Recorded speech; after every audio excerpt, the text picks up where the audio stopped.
Today we are going to talk about the growth of IAS in Tamil Nadu, in India, and also what it has achieved so far, and what is going to be the articulation for the days to come. It may be recalled that it is the British who had started the ICS, which continued till 1948, and from 1948 IAS was brought into picture. The first recruitment through UPSC took place in 1948, and the old ICS, Indian ICS officers also remained, because most of the white ICS officers only left India. And in the initial days, it was the bureaucracy headed by the senior ICS officers and the young IAS officers that took care of the social and economic development of the country. Three major important things have been contributed by IAS in the initial days. First was resettlement of refugees.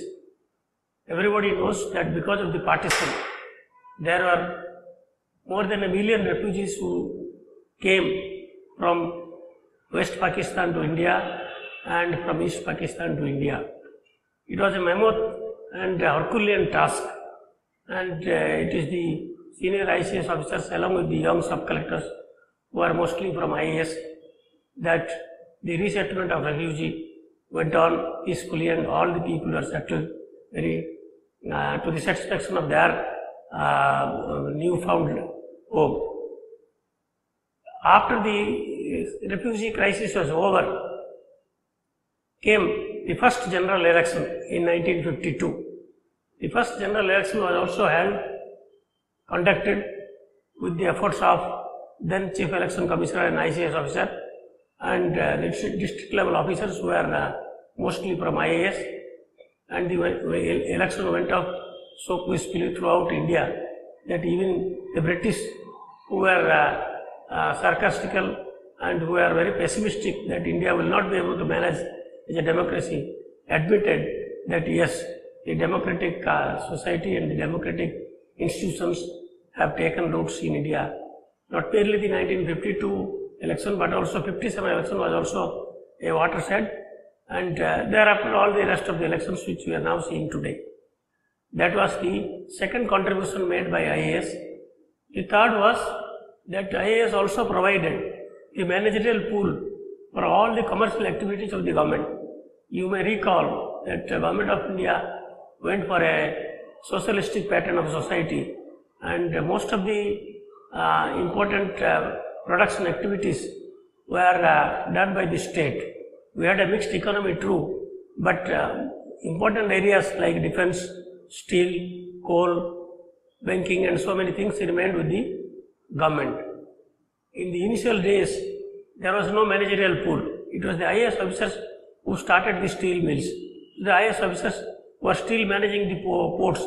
There are 12 major ports in India who look after all the important exports, and they are all managed by IAS officers. That is the practice even today. So also all other important areas like the defense production, then when the coal mill was, when the coal industry was nationalized, when the banks were nationalized, many of the jobs were held by the IAS officers who, initial stages, they only the people who provided the leadership in managing the commercial activities. And the transition took place in a slow way. Managerial talents were searched from private, and slowly it went over to professionals. But in initial stages, it was the IAS which provided the backbone of managerial pool. Having said this about the past activities, I should say that during the 70s and 80s, there was a tremendous change. That is, Mrs. Indira Gandhi period, emergency was imposed, and there were both people who supported it and people who opposed it. But however, it was again the district administration which took the took upon its shoulder the responsibility of managing the emergent situations that came up in the 70s and 80s. Of course, with the liberalization of economy in the 90s, things took a different turn, and the role of bureaucracy, which was all pervasive earlier, was mainly confined to policy making. Now let us come to what it is today and what lies for the future.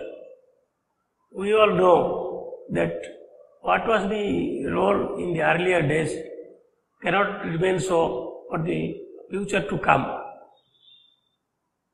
The society has now changed, and today people are more dependent on cyber technology, on internet, and on the smartphones that are available with them.